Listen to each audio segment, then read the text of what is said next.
All right, and welcome back to another Conquest Corner. On this particular episode, we are going to be going through why you should be playing Dweghom.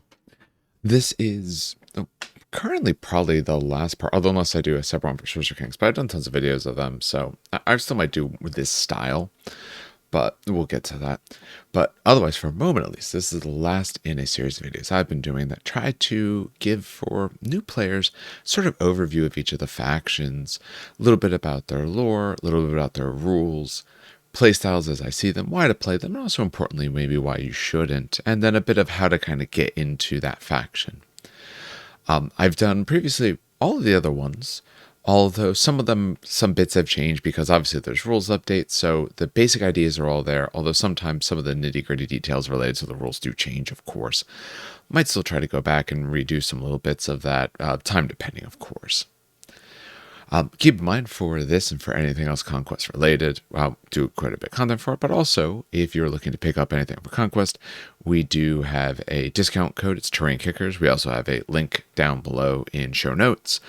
It saves you 10%, helps out the show, and it really does help make sure that things run smoothly and can happen over here and cover all of our costs and all those sorts of things and be able to help us try to keep bringing you good content. As of recording of this is a Sunday night. Tomorrow I'll be recording a battle report, recorded a short one related to 30k today. So all those sorts of things, as well as, keeping up with all this really happens because of the support of the people who do watch and or listen, depending on the avenue in which you go through our content. All right, now I've said this before as I've in some of the previous videos I've done, so I want to get this out there first. I'm not a big fan personally of the Dweg. And that is a pure personal thing. I'll get into a little bit of it later. Now, that doesn't mean it can't be for other people. It doesn't mean that there's something inherently wrong with them. It's just not my style. And that comes from the very classic, as we'll put it, sort of dwarf or dwarf, depending on the system. In fantasy, even the Pearl's dwarfs. Other systems, dwarves, Dweghom, a variety of other names for that sort of thing. But their general playstyle and bits to them, it's just not the thing for me personally. And we'll get into all of that. However, I don't want that. My hope is that that belief doesn't come across in anything I'm going to say here. Again, I can be excited about something and not necessarily want to do anything with it, and you can definitely get excited about it. They put out different factions for a reason. They're not going to appeal to all of us, at least hopefully not, because otherwise that's far too much money. So let's get into a little bit and start discussing some of the rules. Keep in mind for these lore overview, not the rules. I think I said rules a second ago, but this is going to be the lore part. When we get into the lore overview, the goal is to just give you an overall impression of. I'm not going to go through it in all the little perfect details. You can read plenty of it that they post up, but I want to kind of surmise it and kind of put my own spin to certain things. So for the lore, the title I put down was Anger Made Manifest. In order to understand the Dweghom, you have to think about the primordial. So remember, essentially you have this primordial essence that permeates the universe, and it sort of coalesces into gods or pulls on locations or all of those sorts of thoughts and power. So when in this world, or in this universe, I should really say, it's more than just the world of Aya, it's more of the universe.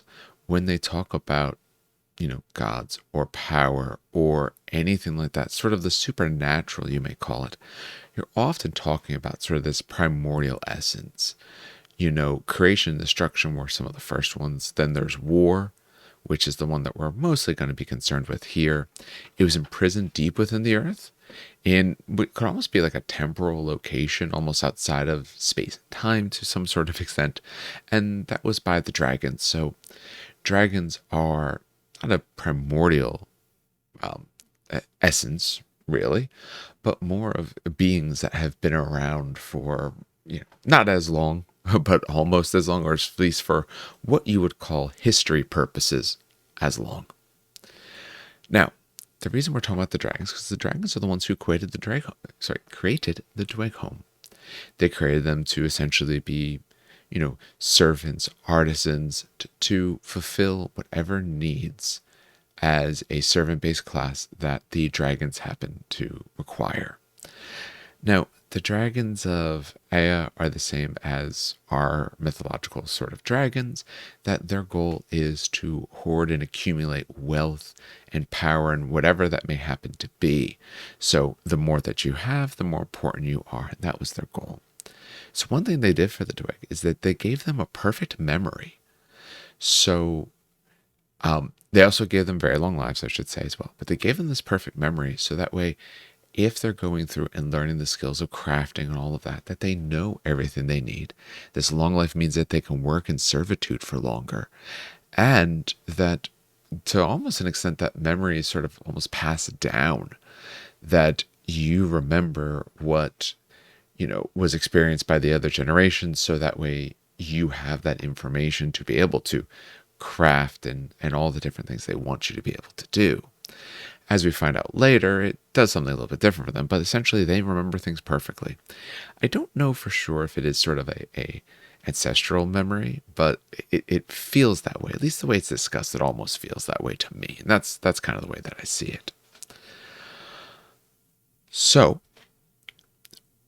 through this subjugation, I should say with subjugation here, it's not that the Dweg didn't fight back because they didn't want to. They almost couldn't. If the dragon asked them to kneel, they really couldn't refuse it. And the ones who even refused it for a moment ended up getting punished for that. So they were exiled to the deepest mines to go and excavate again for the dragons. The thing is with the Dweg, much like most dwarves or anything else that you know them in, they dug. And they dug deeper and deeper. And what they found there was essentially the prison of war. So war itself was imprisoned, like we said, effectively almost in the center of the earth. And the Dweghom, as we later learn which factions and key pieces it was, but they essentially found war. And they decided to unlock him. They used it to gain power. They gained such things like more protection from fire, other abilities like that. And they wanted to use this to be able to destroy their old masters, the dragons. So this is what we call the shattering. This was possible essentially because they're able to throw off the ties that bind. Before, they weren't able to stand up to the dragons because they were created to be unable to do so. Finding war, unleashing this power, taking this power in within themselves, was able to allow them to push forward past this. And now they could actually take on the dragons. War, however, is not of peace, which makes sense. I mean, the name is war for a reason. This power they took into themselves meant that the Dweg want nothing more than to fight. And they'll fight amongst themselves unless there's something better. And better being just about any other target. That's about the only thing that they agree on is that, might makes right, that they need to, go out, fight, whatever it may be. And we'll talk about some of the different factions, sort of where they want to steer that, of course, a little bit different. But pretty much that's the agreement that they have. They also have these benemencers. So the idea is ones who are focused on memory, on knowledge, on information. They keep the information for their history, their hostility. If you're anything used to fantasy, it's the Book of Grudges, essentially. So they remember all the key pieces that are needed. Again, so maybe they don't remember it person to person, but the memorancers do know all of this. But again, I kind of see it as a little bit of an overlap either way. So the Dweg were born in subjugation. Through tapping into the powers of war, were able to throw off their bonds. They destroyed, or at least made most of the dragons fled. I know they do specifically mention how some of them left, but other ones I'm sure were destroyed, or maybe a good amount of them were destroyed. And it left them almost broken in a certain way, where now their only desire, at least a base level, an instinctual level, their desire is to fight and claw their way through. So that's a little about the Dweg proper. Let's get into factions. So we'll start with the Ardent. The Ardent are the ones whose ancestors are the ones who actually freed War. And part of the way they freed him is actually by more of consuming his essence. Remember, this is a primordial essence, spirit almost, and they consumed it.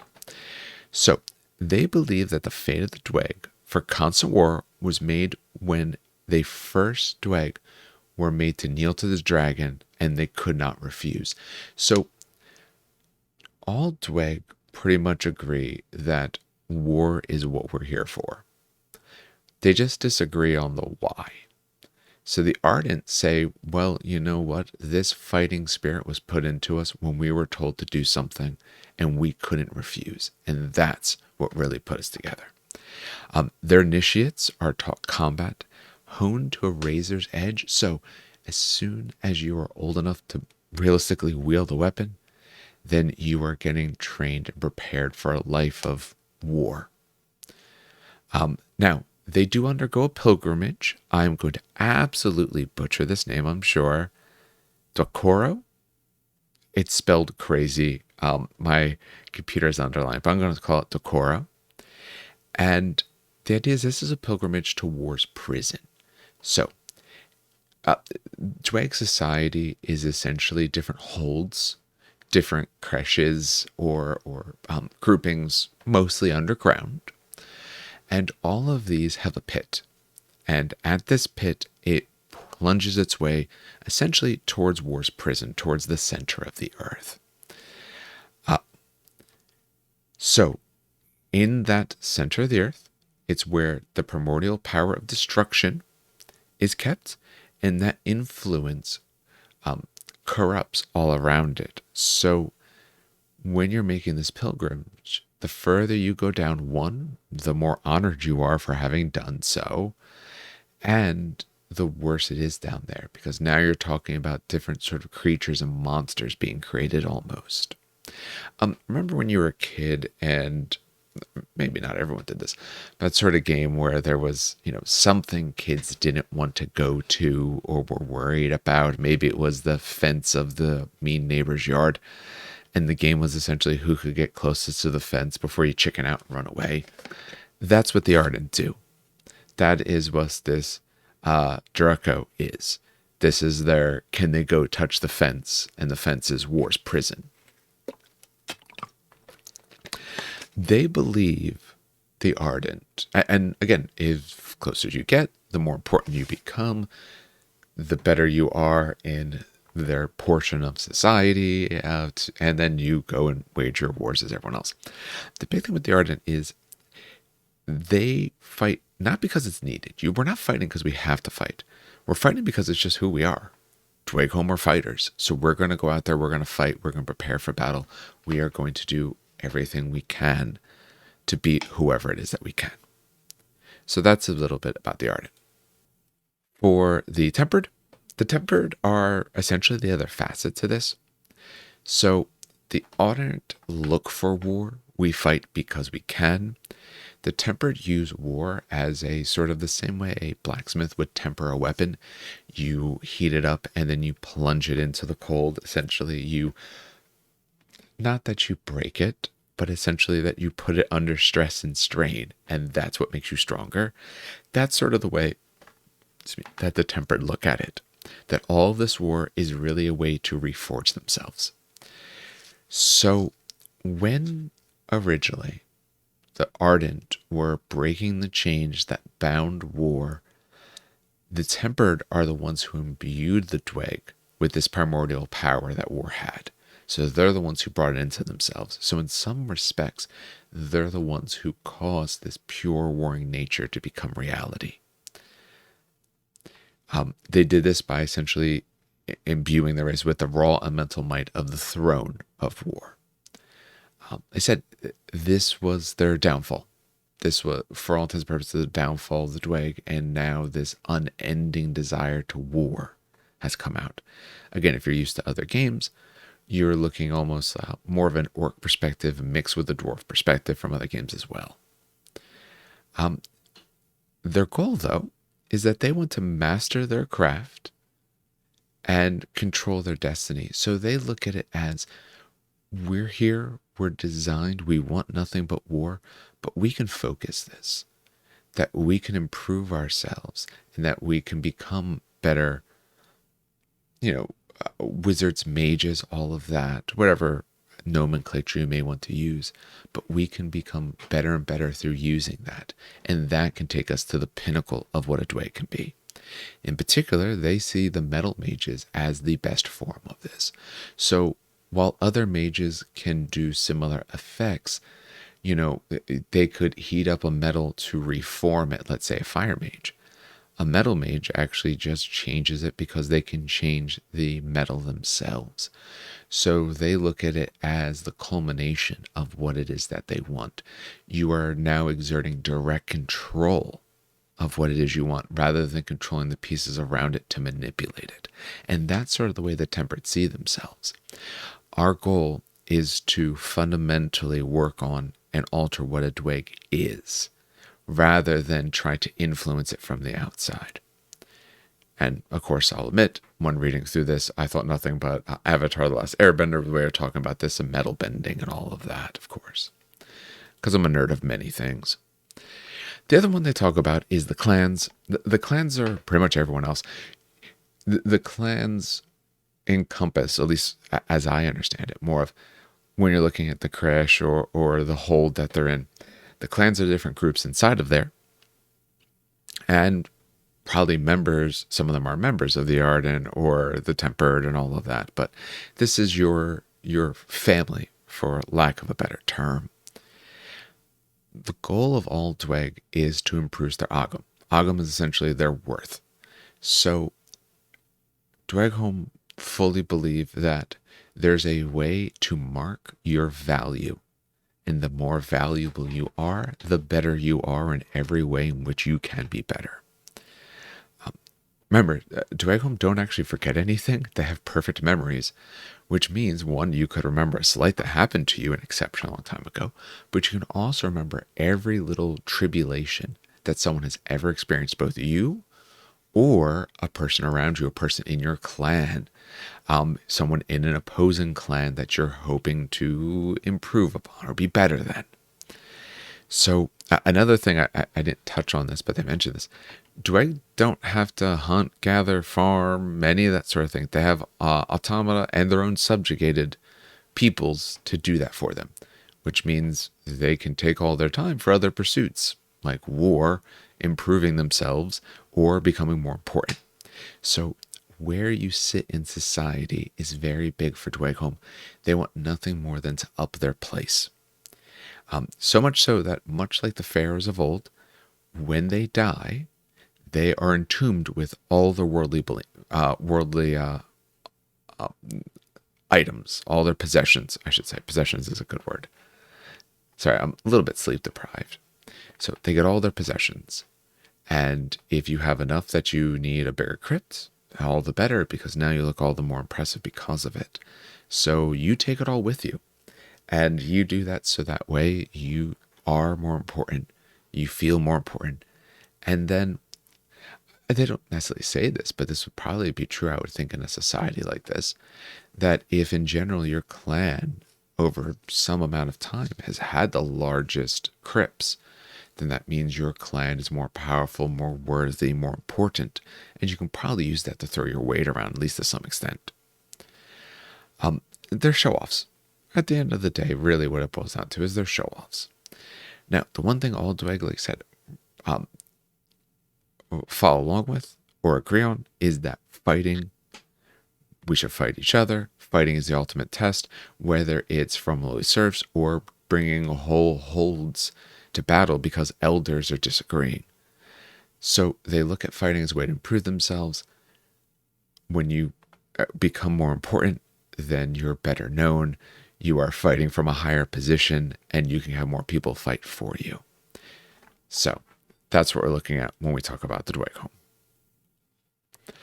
All right, so that gives you a little bit of an overview of them. Well, after that overview, at the point now, we'll start talking a little bit about the rules and all of that, and discuss the way they work currently. Now, as of filming of this, it's late April. This obviously could change. Let's hope they don't change it too fast, but obviously things here could change. All right, so army rules. Dweghom really have 3 rules. First rule is very simple. Normally in this game, when you think about your reinforcement line can never cross an enemy regiment. You can't count regiments that are in contact with the enemy, all of that. Dweghom don't care about that. They ignore enemy regiments for all purposes of reinforcement. So they can basically show up from where their units are without regard of where your units are. A strong ability, to be sure. Second rule here is Pursuit of Dweghom. So pursuit of worthiness. Big thing with Pursuit of Dweghom, it tells you, is that your infantry regiments, the regiment, the stand there, the command stand, I should say. My apologies. The command stand can challenge people, can try to duel people.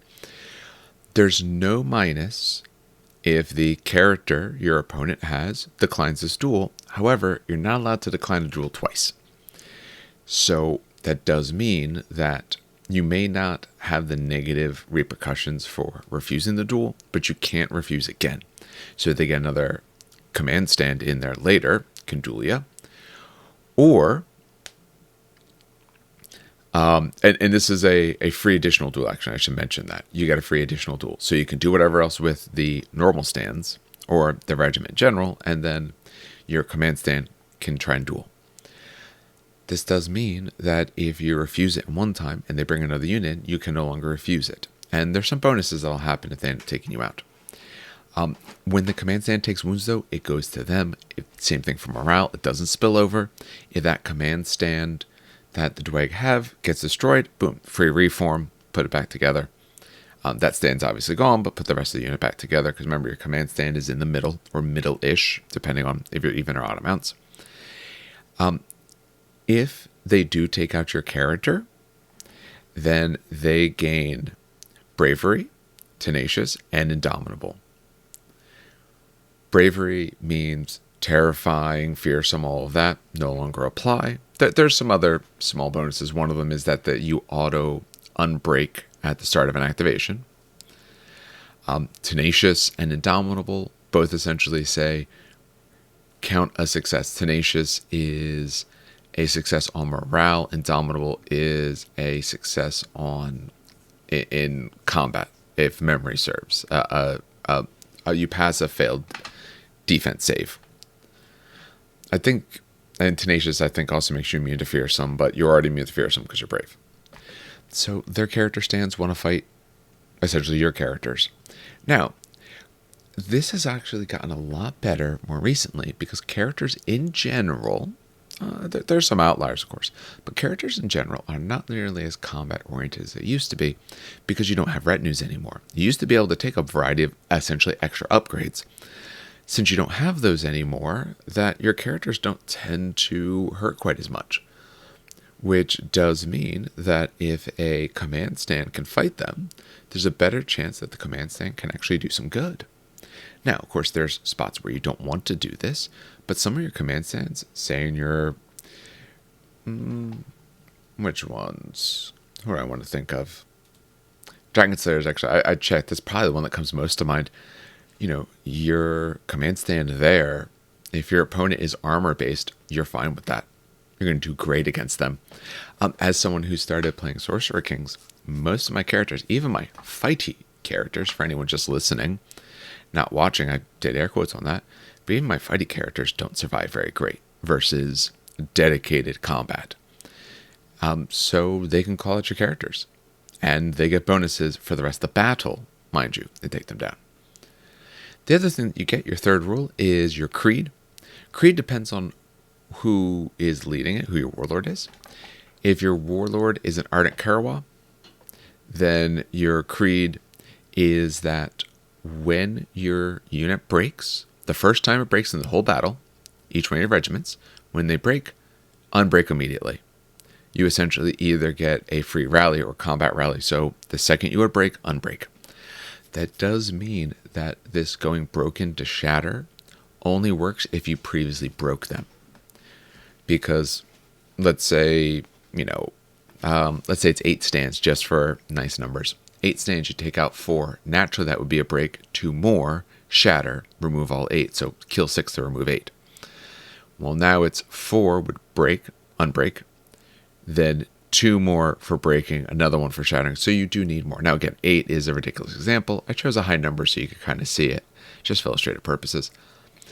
But that one it's quite strong because it means that break to shatter isn't going to really occur, nor is it easy.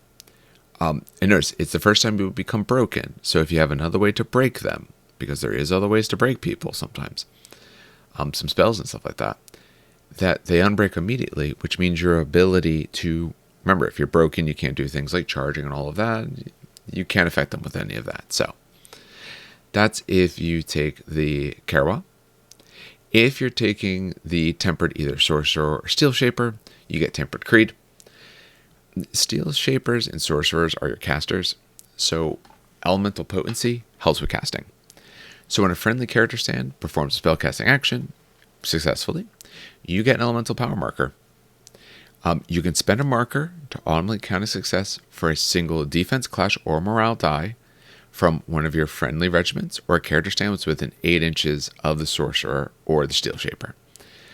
So every time you cast a spell, gain a token. Later, with an 8-inch bubble of one of these 2 types of characters, auto pass, like I said, a defense, clash, or morale.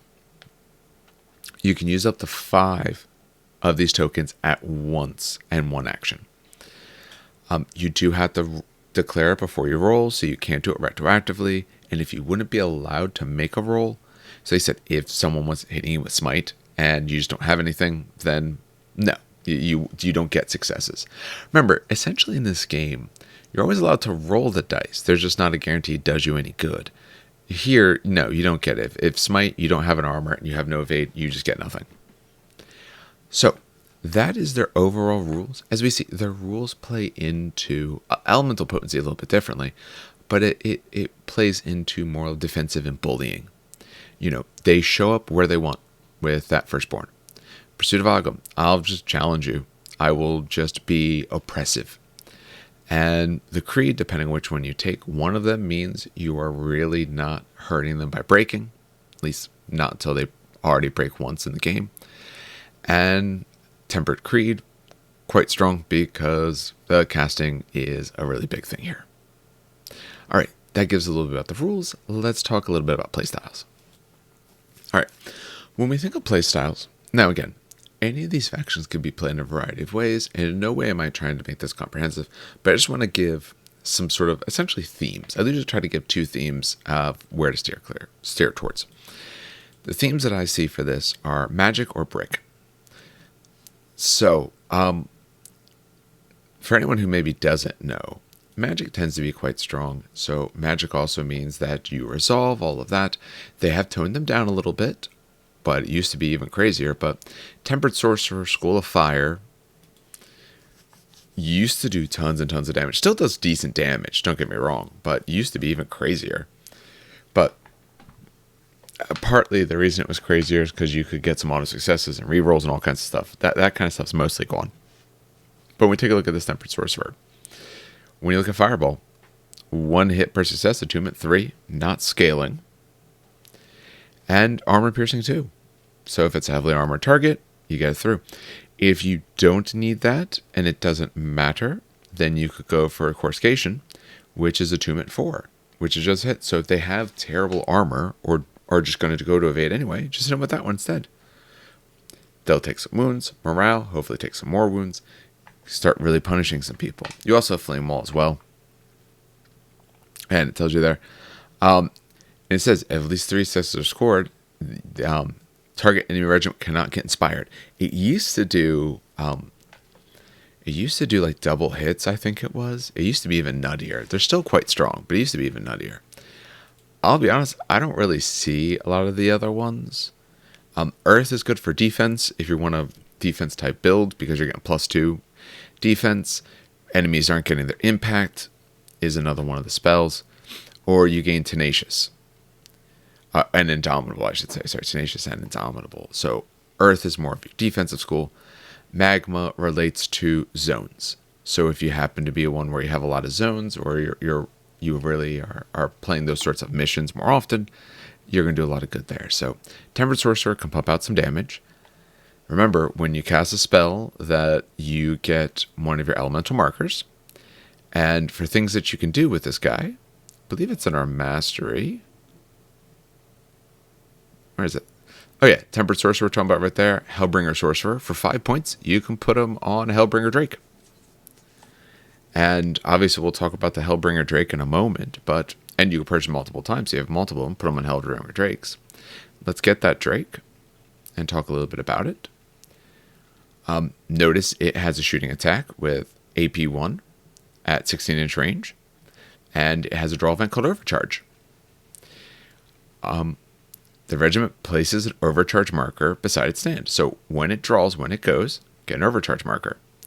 When you take a volley, you can get rid of as many of them as you like. When you get rid of them, you get 2 more barrage, so 2 more shots, plus 1 armor piercing. But the armor piercing value can't go above 2. So if you spend 1 token, your 12 shots armor piercing 2. You spend 2 tokens, you are 14 shots armor piercing 2. You don't get better armor piercing, but you are getting 2 more shots per. And character stands that are on it don't get those benefits. So in other words, the Tempered Sorcerer does have a barrage shot. You're not getting extra shots on that. So Hellbringer Drake with base 10 shots at 16 AP 1. Your Tempered Sorcerer has 5 shots at 16 as well, so very well fits in there. You're looking at 15 shots. Some of them are AP 1, but essentially 15 shots. And if your Sorcerer went first, then you have an auto success for later, and your draw event, since it just went off when you drew your Hellbringer Drake, that means you could just fire 12 every time if you want, or save them up for that time when you need a whole lot of shots. So there's, a magic and unit combination. We do have some other ones, of course. Clip on Steel. Yeah, Steel Shaper's fine. Steel Shaper has some different spells as well. When we take a look at, other options there, your wizards can get Precision Shot, I should say. You could become focused. You can get some rerolls on those dice. It's Tempered Shield Shaper. Here's his. Ferric Throne. He can go on a Stoneforged. So, let's pull up. Now, Stoneforged you don't quite have yet, but you will in the future. But you notice, so here's your guy casting off the back of it on a 20 wound, 10 attack monster that has a good amount of impact, has good cleave at cleave 2, fearsome. Unstable alloys. So if someone's going to shoot at it, it counts as having hardened 2, and spellcasters need 2 additional successes. So big and hardy. But again, related to your magic. With these, you're probably looking also at units like Flame Berserkers. Then I would say, you're kind of putting whatever you want. Flame Berserkers are very fitting. I could see an Infernal Automata would be fine. Really, whatever it is that you want. Anything else, I think, probably works pretty well. But you can lean a bit into the magic. You can take a couple sorcerers. You can cast them out from drakes. Big monsters are a tough thing to deal with, so you can do probably a lot of cool or fun stuff there. The other thing I see with that is obviously running as a brick. So this army, it's no surprise, dwarves in general in almost all games are defensive, and they have ability to be defensive. These guys can still hit hard, but if you look at some of these units, if we take a look at Dragon Slayers, Resolve 4, Defense 3, Harden 2. So they're pretty much on 3s, unless you're Smite or Cleave above 2, which happens, but rather rare. And they themselves are Cleave 3 Fiend Hunters, so they're hard to take down, deal a bunch of damage, a lot of wounds. You'll notice the average in this faction is the 5 to maybe 6 wounds per base. When we take a look at some other ones, say Holdings, they're 3s but with a shield, so on 4s, hardened 1. So essentially they're on 4s most of the time. When we look at Wardens are 3s, but Resolve 4.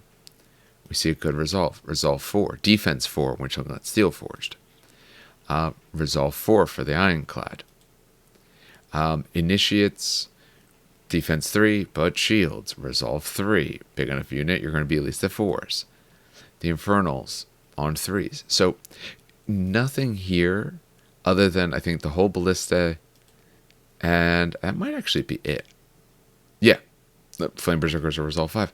So your models, your units, your regiments can be very tough to move because you're looking at an average armor between a 3 to a 4. There are some upgrades characters can take and stuff like that as well that give them hardened as extra. So you can really buff these guys out and make them hard to move. We talked about if you're being led by Arnett Karawha, that, hey, the first time you break, nope. So you're going to be hard to break. And when you break, it doesn't really do anything for you. Oh, and also, I forgot to say, Arnett Karawha casts spells as well. So when you're running the spells, you can run him there as well. Is it Dismay? Oh, -1 to an enemy's Resolve. Resolve. You can unbreak one of your units. Yep, and become inspired. Fear is the one where you, cannot seize. And Rancor, 2 extra stands. So you have high defense. You have characters that can do things to harm the opponent or up your own units. Like I said, there are spells for upping plus to the defense, all of that. You have a variety of relics giving you things like Hardened, Fearless. The Burnout one's pretty funny. I do like that. Hardened 3 for your character. Extra wounds. Giving yourself a big cleave. Cleave 3, but giving yourself a whole lot of cleave. Rerolling your defense rolls for that character stand. There's a lot in this that can just make you survivable. That makes you hard to shift. It's your stat blocks as well. Excuse me. My apologies. As well as we see for a good amount of these upgrades and relics and all that you can do. Get yourself flawless strikes if you want to be able to do that. So, like I said, the other one I see that I mentioned here, it's this sort of defensive or stand back, let them hit you. They'll hit your units. They're not really going to do that much damage. And then you can counterattack into them. Then you can be sending your different monsters. You can send your automata. Or at that point, you can send in units like Dragon Slayers, whatever it may be. Because your base units have ways to be very, very hardy. Now, not quite as much as it used to be. It used to be very common to be able to get certain units up to like defense 5. Luckily, that's not like a thing. Because that's kind of gross. But defense 4 with a hardened of 1, maybe a 2, depending on what kinds of thing you're doing. Nothing to shake a stick at. That could do tons of damage. Oh, my apologies.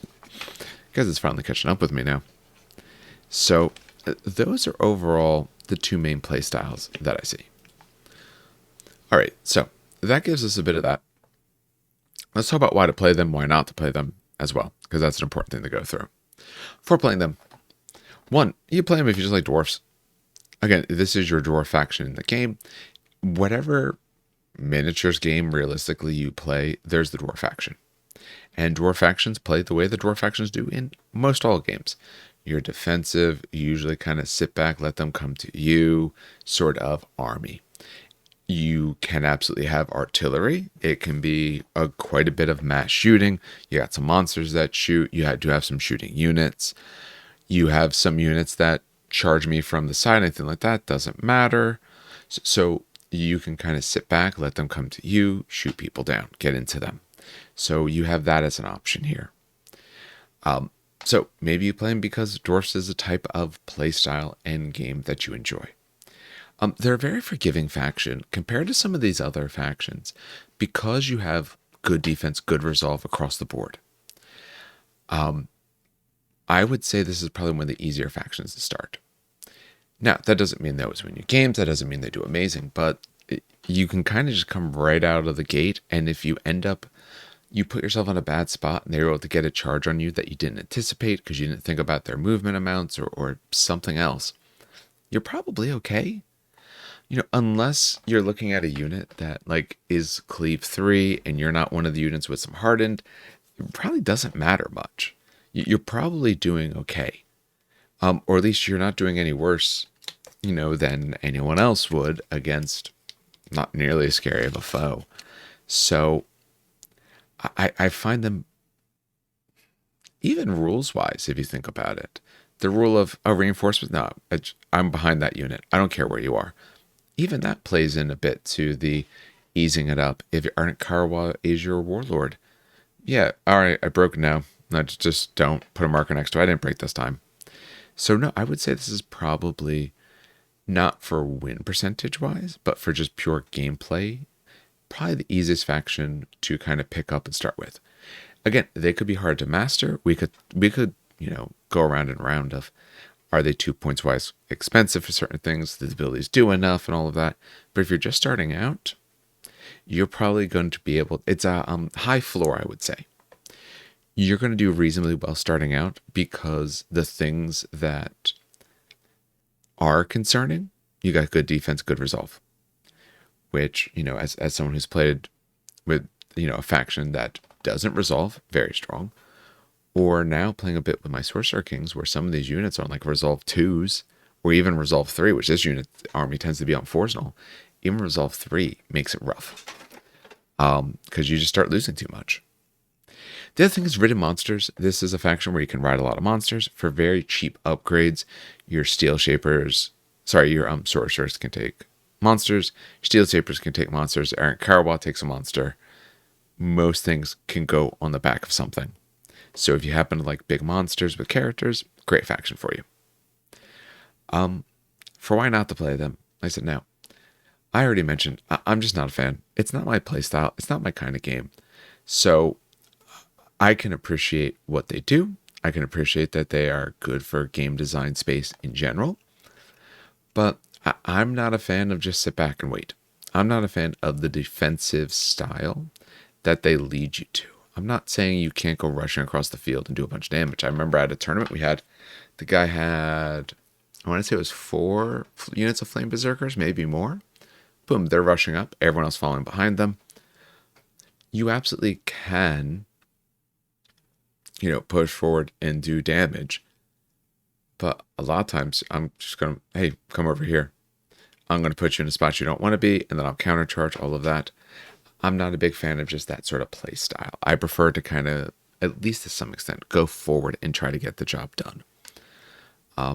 Nothing against them. Like I said, that's true in any game. Fantasy, never was a big fan of dwarves. In 40k, don't really follow Votan or anything like that. That sort of stand back to get punched in the mouth is not the gameplay that I personally enjoy. So, like I said, that's a personal choice, though. All right. There's a bit about why to or why not. All right, so let's say for a moment now that you've decided to play Dweg, and what do you do with this? Or how do you go about doing this? Like any faction, usually it's on page 3. Hopefully the internet's working reasonably fast. It is today. Like any faction, the one-player starters are an absolutely great place to begin. Now, remember, there is the 5th edition. Those are the ones out for this year. The other ones might be a little bit more evergreen, but again, they might change them as well. And see exactly what they change them to. If you look at the base starter, you're getting 3 stands of either Hold Warriors or Hold Ballista. You're getting 3 stands of Dragon Slayers or Hold Thanes. I would probably do Dragon Slayers. I do Dragon Slayers because Dragon Slayers are super, super good. And you need the ability to get through people's armor and the heavier units, because that's absolutely going to be a thing. And you get 3 stands of Initiates or Wardens. You also get a whole raw. So you get a fully legal little bit that you can run. Probably a decent amount of points because the Slayers are like 200 or like 190. A little bit expensive right now.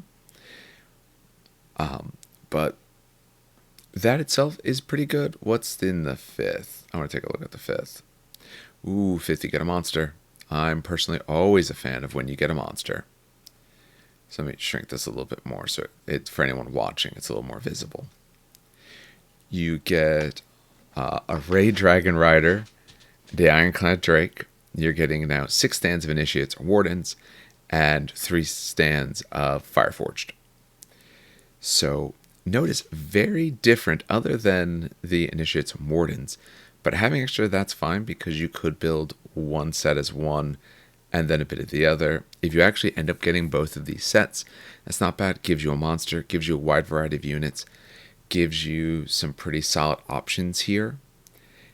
And you could easily do, you'd be at 9 stands total between initiates and wardens. You could do 6 and 3. You could do 5 and 4. So you can figure out, like, what do you want, say, like a character to be in, a different type of character. Boom, build them a little 4-pack. The other one gets a 5-pack. Gives you some options there. But whole wars, whole ballista, because in that case, I'd probably do the ballista, get some shooting. The only thing is, you get a whole Ra, and you get a Ra here as well. Ra Drake Rider.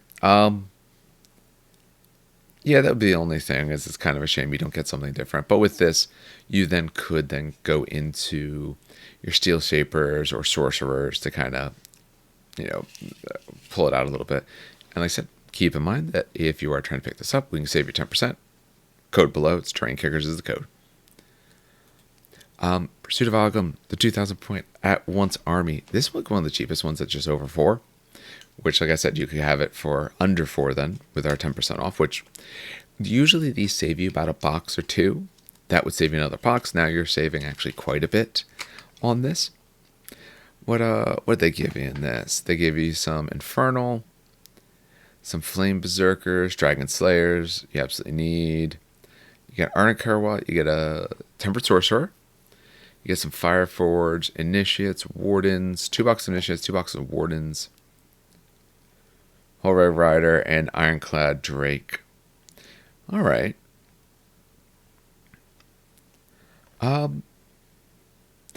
Again, I'm not huge on Dweg, so when I look at this, I don't get like super crazy excited about it, but I do see how this is a cool and valid 2,000 point army. I think it can probably perform quite well when we're taking a look at. Sorry, here it is.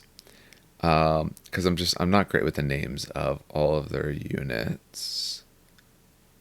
So Hold Warriors I'm trying to think about. I don't think so. Let me see. Initiates are the ones I was trying to think of. They're the ones with the shields. Because they're defense 3 with big shields, defense 4, resolve 3, big enough unit, really resolve 4. Support 2, the Devout, Iron Discipline. They don't care if it's side or rear. So when a regiment is engaged or suffers wounds from it, it does not lose support attacks and does not reroll successful morale, so you don't really care about getting hit in the side. Shield, you care a little bit about, obviously, because that doesn't go away. That does go away. But otherwise, you're pretty strong. So when we look at that big list, I'd probably build out the way they do. I would probably build 6 stands of them. They're the ones that are going to sit off to the sides to try and grab me back objectives. I have my big old monster there. I have my Dragon Slayers. They're going to be pushing up the boards to try to hit the opponent. And then in the midline, I'm probably leaving like my Warden units, my Sorcerer there to be casting out the magic. So he wants to be in midline with those type of units. Same idea of like where like Flame Berserkers are trying to go. So they're going to try to grab the middle. And then I have my monster and the other one to hunt down important objects or get into the backfield or get further into the opponent's line. So that way they're not really getting saves unless there's someone very defensive in evades like Nords. Let's assume you weren't just going one giant army at once. Personally, of the other two, I like monsters. So I'd probably go with the 5th edition one. Though the base starter set is not a bad plan either. From there, kind of depends on what you want to do. If you want to run into the Sorcerer sort of avenue, you're probably looking at that sort of Magic avenue. A Hellbringer Drake with a Sorcerer to sit on top. Although if you're just starting out, and that's a little bit much to be able, for the amount of things you get, for a bit more, you can essentially get, a large part of a force. That's a thing as well. I'm not sure where I would go from there, honestly. Either one of them, I would probably say, which character do you want to get into? I'd want a Sorcerer, because I think the Sorcerer is quite strong. So I would probably be trying to aim towards one of those. That's all just regular people. And, well, some special stuff, but essentially some regular people. I would probably go with more Dragon Slayers as well. A 3-pack just probably isn't enough. 3 can get destroyed. Because if you start losing a stand or maybe even 2 stands, now you're not really getting the output. So I'd probably go with more Dragon Slayers. Either get Dragon Slayers or get more Dragon Slayers.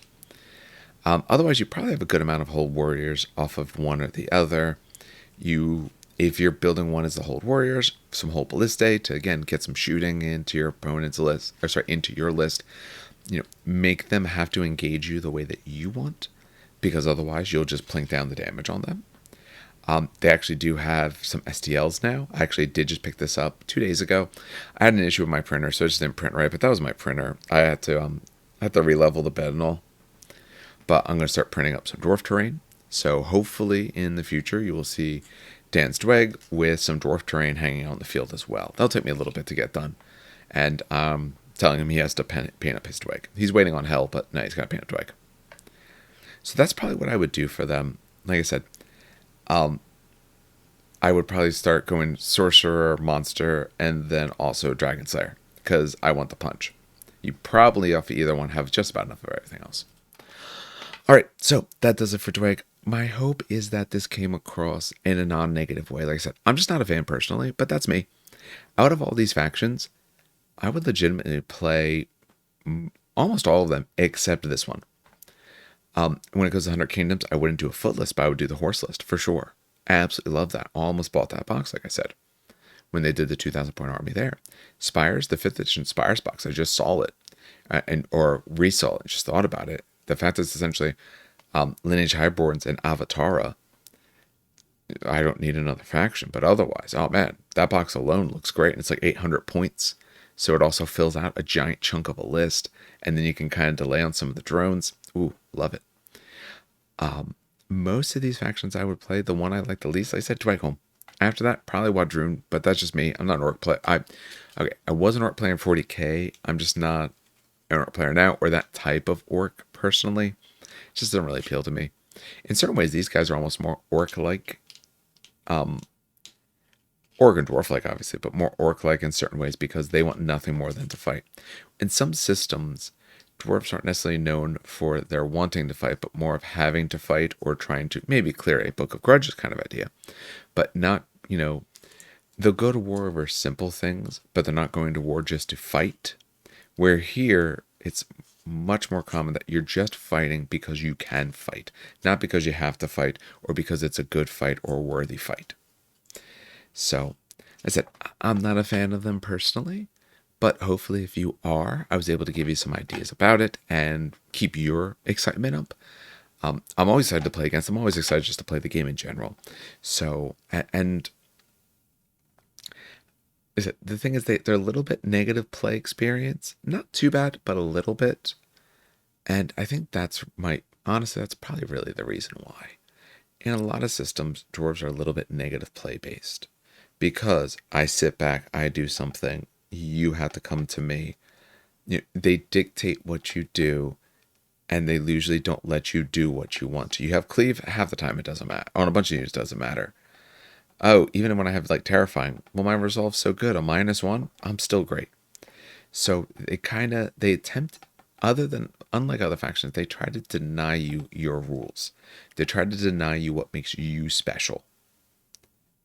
So that's just not for me, but hey, if it's for you, great.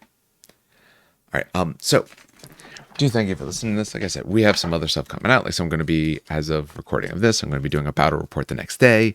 So if there's anything you are interested in seeing related to Conquest, if you're listening to a podcatcher, hop on YouTube. If you're on YouTube, sit there, write down in the comments below. Tell us what you're looking for. Are you excited about Dweg? Do you feel kind of like I do, where it's not really your sort of thing? Let me know what it is you're thinking. Let me know what it is what you're planning to do. I always love I don't always respond back to comments, but I absolutely read them all. I just only respond back when I feel I have something to say other than like, yeah, because I don't know, that sounds trivial to me, but if I have something I can say over a line or two, I will. But I'm always excited to see the sorts of things that people say and their thoughts that they have. If you are listening to this just on the podcatcher part, I do ask that maybe hop over to YouTube, like, comment, subscribe, all that kind of stuff. It all honestly, truly, truly matters. But we put this out in both formats. And like I said, there's a bunch of other content that we only put out on YouTube because like battle reports and all. All right. That belabors the points all enough. So on behalf of everyone here at the show, then, have some good hobbying and some great gaming.